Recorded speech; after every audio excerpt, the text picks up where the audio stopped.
to this planet that sustains us, and a rhythm to the desert, where the earth's stone skeleton juts from its granular skin like fractured bones. People living here pre-contact, Chemehuevi, Cahuilla, Serrano, Mojave, looked down at the chia and the buckwheat, looked out at the granite and mesquite, looked up and into the sheet of sky to know their home.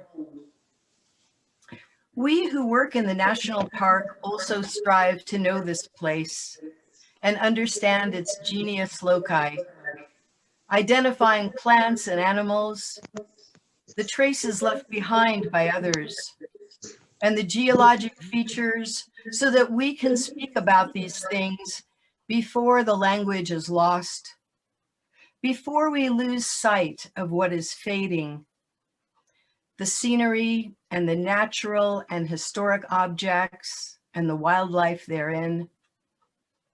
We are mandated to provide for the enjoyment of the same while we leave them unimpaired for the enjoyment of future generations, our future generations, children, grandchildren, the unborn.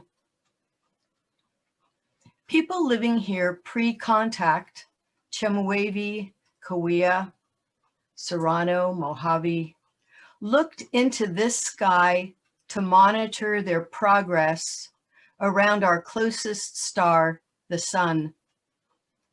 Long before we could choose among 1,000 calendar themes, swimsuits, surfers, songbirds, sailboats, superheroes stacked on racks in warehouse stores, the act of tracking seasons and days of the year was a sacred task.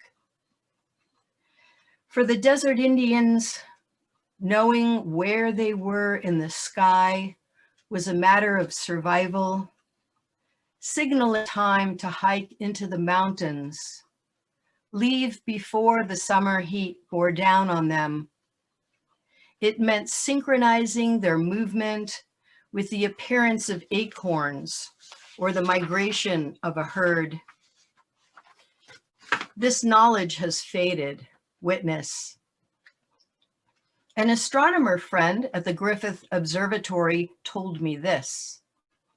The Northridge earthquake of January 1994 shut off the flow of electricity to thousands of people's homes. That night it was pitch dark.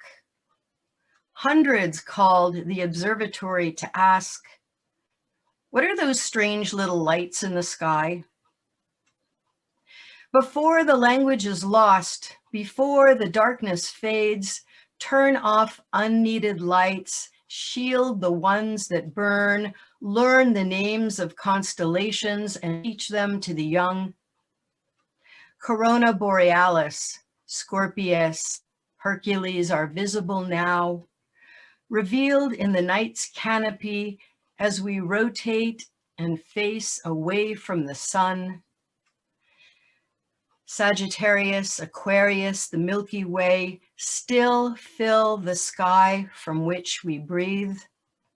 That sky into which we all exhale.